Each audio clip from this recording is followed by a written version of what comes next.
se retrouve à nouveau devant ce bolide de compète pour aujourd'hui bosser sur la déco. On va rejoindre Tito dans son bureau, dans son antre. Donc là, il fait parfaitement semblant. Exactement. C'était pas du tout mis en scène. Clément, montre-nous ce que tu as fait du coup.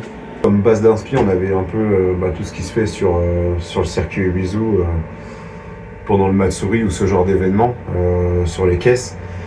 Du coup, on avait vraiment ça en tête, donc un truc très léger, pas s'embêter quoi. Et en plus, la déco, c'est vraiment temporaire, c'est juste là pour un mois ou deux maximum. Derrière, il y a le covering, il y a tout ça qui est prévu.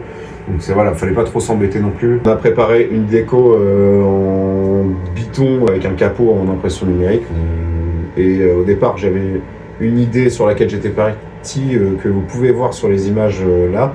Et au final, on n'est pas resté là-dessus parce que Paul avait un petit peu d'autres envies aussi, donc on a été chercher un peu d'autres trucs. Et c'est figé sur ça.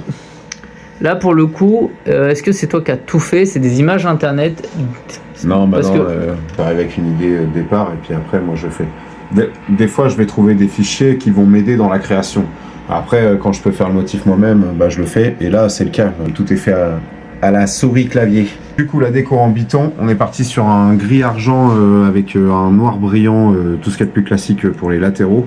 Et on s'est dit, on va faire un petit capot. Au début, voilà, je m'étais dit, on va faire un capot en mode vraiment comme les Japs, ils aiment bien. La référence, c'est souvent c'est Animal Style qui fait ça. Animal Style, ouais, qui fait ça avec des capots qui sortent bien de la voiture, qui ont presque rien à voir avec la déco, avec le reste. Mais c'est très marrant. Donc on aimait bien le délire, j'étais parti là-dessus.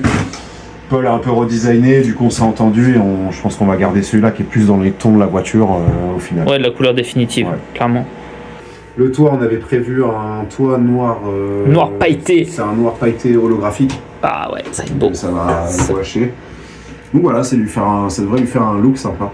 Donc c'est parti pour la préparation, l'impression et tout le bazar avant la pause.